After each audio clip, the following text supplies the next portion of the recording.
초대교회 슬픈 일들이 참 많이 일어났습니다. 첫째는 교회 핵심 멤버였던 아나니아와 삽비라 부부가 성령을 속임으로 베드로 앞에서 죽는 일이, 슬픈 그런 일이 일어났고, 두 번째는 7 집사 중에 한 명이었던 스데반이 공회원들로부터 돌에 맞아 죽는 슬픈 일이 일어났습니다. 그때 그 자리에 사울도 있었는데 사울의 반응을 한번 보시기 바랍니다. 1절에 사울은 그가 죽임당함을 마땅히 여기더라. 그때만 해도 사울은 그 정도로 크리스찬들에 대해서 잔인한 사람이었습니다. 그러나 함께 신앙생활을 했던 교인들에게는 너무나 큰 슬픔이었던 겁니다. 2절에 경건한 사람들이 스데반을 장사하고 위하여 크게 울더라. 세 번째는 스데반의 순교 후에 예루살렘 교회에 대한 소탕 작전이 시작이 되면서 심한 박해를 당하는 슬픈 일이 일어났습니다. 1절 후반부에 그날에 예루살렘에 있는 교회에 큰 박해가 있어 3절에 사울이 교회를 잔멸할세 각 집에 들어가 남녀를 끌어다가 옥에 넘기니라. 완전히 교회를 잔멸하고 크리스찬들의 씨를 말리려는 무서운 탄압이었습니다. 네 번째 슬픈 일은 박해가 너무 심해지자 성도들이 예루살렘을 떠나 각지로 흩어지는 헤어짐의 아픔이 시작이 된 겁니다. 그게 바로 디아스포라인데 사도행전 8장 1절 후반부에 그날에 예루살렘에 있는 교회에 큰 박해가 있어 사도 외에는 다 유대와 사마리아 모든 땅으로 흩어지니라. 이 부분이 좀 이해가 좀 잘 안 되는 부분입니다. 교회가 지금 놀랍게 부흥되고 있거든요. 이제 조금만 더 지나면 예루살렘 전체를 뒤흔들 수 있는 성령의 핵폭탄 같은 역사가 일어나기 일보 직전이었습니다. 그런데 박해가 너무 심해서 더 이상 견딜 수가 없어서 예루살렘 교인들이 다 뿔뿔이 흩어지게 된 겁니다. 그러니까 질문들이 나오는 겁니다. 첫 번째 질문은 아니 왜 하필이면 이렇게 부흥하고 있는 이때 교회에 찬물을 끼얹는 이유가 대체 무엇이냐라는 질문입니다. 두 번째 질문 나올 수 있는 게 박해를 허락하시며 교인들을 뿔뿔이 흩으시는 하나님의 뜻은 대체 무엇인가라는 겁니다. 세 번째 질문, 하필이면 이런 위기의 때 교회에서 가장 믿음직스러운 초대 집사였던 스데반을 데려가신 하나님의 의도는 대체 무엇인가? 네 번째 질문, 왜 똑같이 성령을 받아 사역을 했는데 베드로는 많은 열매를 거두었고 스데반은 사역을 별로 해보지도 못하고 그렇게 일찍 생을 마감하게 하셨을까? 다섯 번째 질문입니다. 베드로가 예수님의 수제자이기 때문에 하나님은 특별히 베드로에게만 호의를 베푸신 게 아닌가?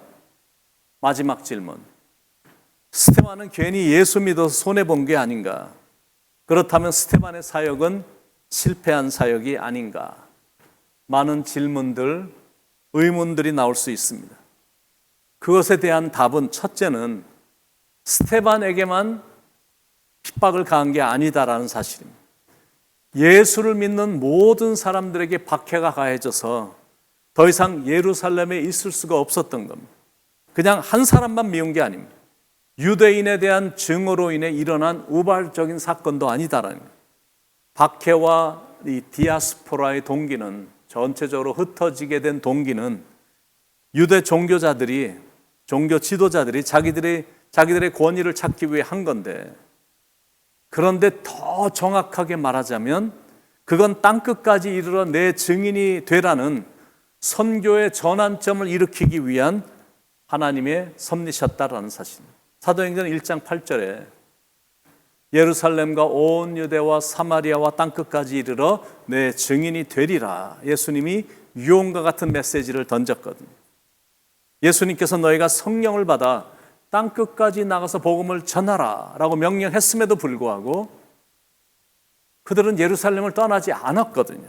그 이유는 여기가 너무 좋아서, 지금이 너무 좋아서, 그리고 그런 일을 하기가 좀 부담이 돼서 그냥 현 상태에 안주하고 있었던 겁니다. 왜냐하면 가만히만 있어도 교회가 상상할 수 없을 정도로 부흥하고 있고 교회 분위기는 말할 수 없이 좋고 더 바랄 게 없을 정도로 만나면 너무 좋고 또 수도 없이 많은 사람들이 매일같이 구원을 받고 있으니까 다른 사람들에게까지 복음을 전할 필요성을 느끼지를 못하고 현재의 상황에 만족하며 안주하고 있었던 것. 그래서 하나님이 결국 온 유대와 사마리아와 땅끝까지 흩어버리신 겁니다. 1절에 그날에 예루살렘에 있는 교회에 큰 박해가 있어 사도 외에는 다 유대와 사마리아 모든 땅으로 흩어지니라. 교역자들이었던 사도만 교회에 남아있고 성도들은 다 뿔뿔이 흩어졌습니다. 이제는 자기들이 의지할 영적인 지도자도 없기 때문에 자기들이 가는 곳마다 지도자가 된 겁니다. 완전히 전도의 주체가 사도들에게서 평신도로 넘어간 겁니다. 이건 다 하나님이 계획하셨기 때문에 일어난 것이다라는 겁니다. 이사야서 45장 7절에 보면 나는 빛도 짓고 어둠도 창조하며 나는 평안도 짓고 환난도 창조하나니 나는 여호와라 이 모든 일들을 행하는 자니라 하였노라. 여러분, 하나님께서 환난도 창조하신다는 사실입니다. 그래야 많은 사람들과 인종들과 민족들이 기쁨을 경험하기 때문이고 그런 과정을 통해 자신은 정금과 같은 믿음의 사람이 되기 때문입니다. 역시 그들은 그 모든 어려움들을 다 이겨냈습니다. 그런 심한 박해와 고난 속에서도 결국 그들은 승리했습니다. 고난 속에서도 그들이 승리할 수 있었던 비결 첫 번째는 아무리 힘들어도 결코 포기하지 않았기 때문입니다. 고난 속에서도 그들이 승리할 수 있었던 두 번째 비결은 그런 역경과 시련 속에서도 원망하지 않았기 때문입니다. 그리고 세 번째 이유, 고난 속에서도 그들이 승리할 수 있었던 세 번째 이유는 그들에게는 할 일이 있었기 때문입니다. 졸제 인생의 광야로 내몰렸지만 그들은 거기서도 할 일을 찾았습니다. 그건 가는 곳마다 두루 다니며 복음을 전하는 일이었습니다.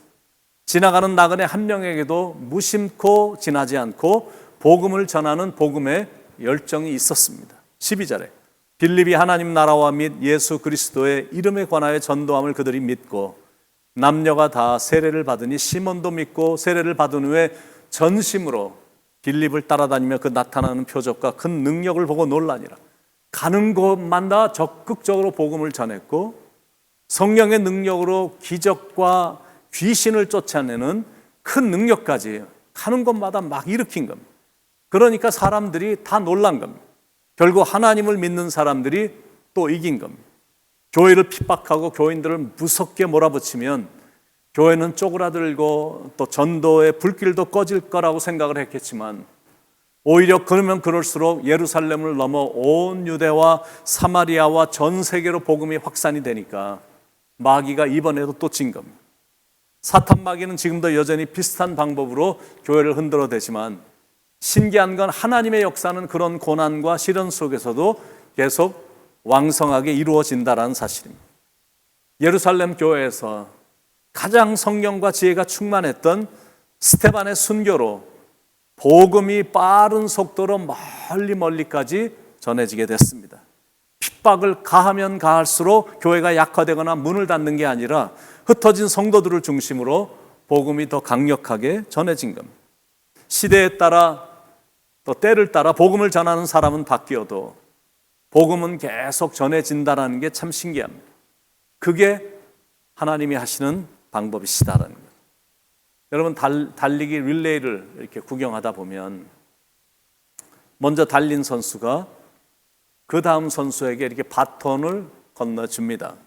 그러면 바톤을 받은 선수는 또 죽어라고 뜁니다. 그러다가 또 다른 선수에게 바통을 넘겨줍니다. 하나님의 나라도 하나님이 택하신 사람들을 통해 계속해서 이루어지고 확장되어져 갑니다. 우리 모자이크 교회도 지금은 제가 초대교회로 있지만 바라기는 시간이 지나도 도중에 사역이 끊어지지 않고 2대, 3대, 4대, 5대 목사들에게 바통이 잘 전달이 돼서 복음이 전해지고 시대는 바뀌고 세대는 변해도 계속해서 복음과 십자가의 사랑으로 영혼을 구원시키는 일이 우리 교회 안에서 중단되는 법이 없이 계속해서 일어나기를 바랍니다. 모세가 죽었다고 해서 가나안을 향한 행군이 그쳐진 게 아니었잖아요. 하나님의 부르심을 받은 여호수아라는 또 다른 지도자가 나타나 담대하게 이스라엘을 가나안 땅으로 인도했습니다. 능력의 종 엘리야를 하나님이 데려가셨다고 해서 하나님의 사역이 중단된 게 아니잖아요. 하나님의 부르심을 받은 엘리사라는 또 다른 영적 지도자가 나타나 갑절의 능력을 하나님께로부터 받아 맡겨준 사명을 잘 감당해서 하나님의 일이 계속 진행이 됐습니다. 스데반의 죽음으로 교회의 위세가 약해진 건 사실이지만 그렇다고 해서 모든 게 끝난 게 아니거든. 이번에 7 집사 중에 또 다른 한 사람인 빌립을 통해서 사마리아에 복음을 전하게 하셔서 어둠의 땅, 저주와 절망 속에 있던 사마리아에 구원의 빛을 비추게 하신 겁니다. 복음을 힘써 증거하고 하나님이 주신 능력을 마음껏 사용하니까 사마리아 성 안에 기쁨이 넘쳤다라는 겁니다. 8절에 그 성에 큰 기쁨이 있더라. 참 신기합니다. 큰 박해가 있었는데 오히려 이쪽에서 큰 기쁨이 경험이 됐다는 거예요. 여러분 무엇을 느끼십니까? 큰 박해가 있다고 해서 교회가 무너지는 게 아니다라는 거예요. 오히려 정반대입니다. 예루살렘의 박해 때문에 교회는 더 많이 더 넓게 확장되고 확대됐습니다. 여러분은 이 사랑과 하나님의 이 능력을 믿고 모이는 데 열심을 다하고 흩어지면 스데반과 빌립처럼 복음 전하는 것을 부끄러워하지 않기를 간절히 축원을 드립니다. 이 땅을 살아가는 동안 하나님의 부르심에 합당한 삶을 살아가는 것이 우리의 목표니까 그 목표를 향해 힘써 전진하길 예수님의 이름으로 간절히 축원을 드립니다. 기도하겠습니다. 하나님,